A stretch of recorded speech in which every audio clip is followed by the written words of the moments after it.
एक गांव में दो साधु आए, एक गुरु और एक चेला। गुरुजी चेले से बोले कि तुम जाओ और गांव से भिक्षा लेकर आओ। चेला भिक्षा लेने के लिए गया।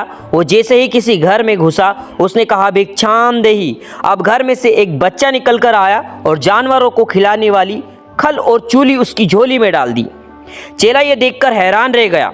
खल और चूरी लेकर वो एक बनिए की दुकान पर गया और उसको बनिए ने उस खल और चूरी के वजन के बराबर गुड़ दे दिया। चेला ये देखकर बहुत खुश हुआ। चेले ने गुरुजी को आकर सारी बात बताई। गुरुजी ने चेले से कहा, यहाँ मूर्ख लोग हैं, हमें ये गांव छोड़ देना चाहिए अभी। चेले ने कहा, इतने मूर्ख लोग कहीं नहीं मिलेंगे गुरुजी, मैं तो इन मूर्ख लोगों में ही रहूंगा। गुरुजी बोले, यहाँ अंधेरी नगरी चौपट राजा है, तुम इसमें एक ना एक दिन जरूर मारे जाओगे। चेले ने कहा, नहीं मैं तो यही रहूंगा, और गुरुजी वहां से चले गए। अब चेला वही मजे लेने लगा।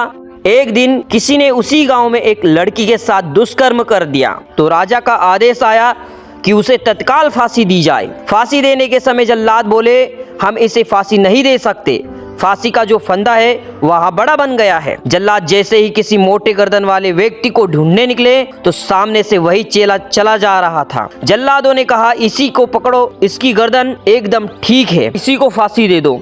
कर रोने लगा और राजा ने कहा कि तुम्हें फांसी दी जा रही है, क्या तुम्हारी कोई अंतिम इच्छा है?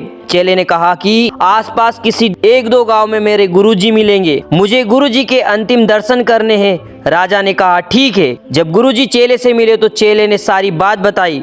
गुरुजी चेले को एक साइड ले गए और कहा, ये लोग तुम्हें फांसी देने लगेंगे तो मैं तुम्हें से लड़ूंगा और कहूंगा कि आज की फांसी मैं लूंगा, फिर तुम बोलना कि नहीं आज की फांसी मैं ही लूंगा, और फिर आगे की सारी योजना मैं जानता ही हूँ। चेले ने ठीक वैसा ही किया। गुरुजी बोले, ये फांसी मैं लूंगा। चेला बोला, नहीं नहीं गुरुजी, फांसी मैं लूंगा। इतने में राजा बोला, ऐसी क्या बात है जो इस फांसी के लिए तुम दोनों लड़ रहे हो? लोग तो फांसी के नाम से दूर भागते हैं और तुम फांसी के लिए लड़ रहे हो। गुरुजी ने कहा, राजा जी बताना तो नहीं चाहिए था, लेकिन आप तो यहाँ के राजा है और बुद्धिमान व्यक्ति है, तो मैं आपको बता रहा हूँ, आज जो नक्षत्र बन रहे हैं उसमें जो आज फांसी लेगा और मरेगा उसे स्वर्ग में इंद्रासन मिलेगा और उसके सामने अप्सराएं डांस करेंगी, उसे दुनिया का हर ऐशो आराम मिलेगा। राजा ने कहा, दोनों यहाँ से रफू चक्कर हो जाओ, निकल जाओ। जब इतनी सुविधाएं मिलेंगी तो मैं तुम्हें क्यों मारूंगा, मैं खुद मरूंगा। और राजा खुद फांसी के फंदे पर लटक गया। दोस्तों, इस कहानी का सीधा सा मैसेज है कि